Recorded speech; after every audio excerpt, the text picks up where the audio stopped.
बैठक खत्म हो गई है। पीएम मोदी, जेपी नड्डा, अमित शाह बैठक में मौजूद रहे।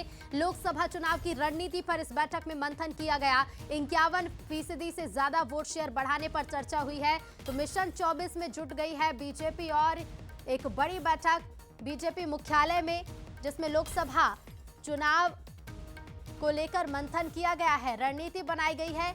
51% से ज्यादा वोट बढ़ाने पर भी चर्चा हुई है। तो पीएम मोदी, जेपी नड्डा, अमित शाह बैठक में मौजूद रहे। और फोन लाइन पर हमारे साथ एग्जीक्यूटिव एडिटर मनोज सैनी जी जुड़ गए। मनोज जी, बेहद महत्वपूर्ण ये बैठक बीजेपी के लिए रही, क्योंकि 51% से ज्यादा वोट शेयर और इसके साथ ही लोकसभा चुनाव को लेकर भी चर्चा हुई है। देखिए, बैठक बड़ी महत्वपूर्ण रही और तीनों राज्यों के चुनाव को लेकर भी चर्चा हुई और तारीफ भी की गई है किस तरह से भारतीय जनता पार्टी ने 3 राज्यों में काम किया है। उसी को लेकर कार्यकर्ताओं के बीच में जो तमाम युवा मोर्चा के पदाधिकारी यहाँ पहुंचे हुए थे, इसके अलावा प्रदेश अध्यक्ष नहीं, वो हेडर या के लिए अन्य बोल रही थी। जी जी, तो इन्हीं सब मुद्दों को लेकर चर्चा हुई है और इस मुद्दे में महत्वपूर्ण बात यह रही कि 2024 में 51% वोट शेयर, बल्कि इसको 51 से ज्यादा 53 तक बढ़ाने की बात कही गई है। पिछली बार हमने देखा कि करीब 21 करोड़ मतदाता भारतीय जनता पार्टी के साथ जुड़े थे, इसको डबल करने की बात कही गई है।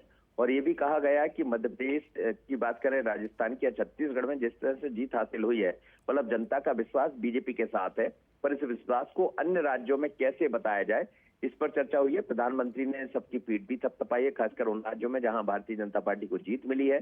और ये भी कहा कि हम एक मिशन को लेकर निकले हैं, हमारा मिशन राष्ट्रवाद है और उसी मिशन पर हमें आगे बढ़ना है।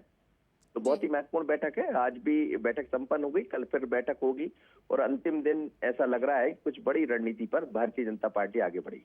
बिल्कुल मनोज जी, और देखना होगा कि कल होने वाली बैठक भी कितनी महत्वपूर्ण रहती है और क्या कुछ रणनीति कल की बैठक में तैयार की जाती है। फिलहाल शुक्रिया आपका जानकारी के लिए। इधर बड़वानी में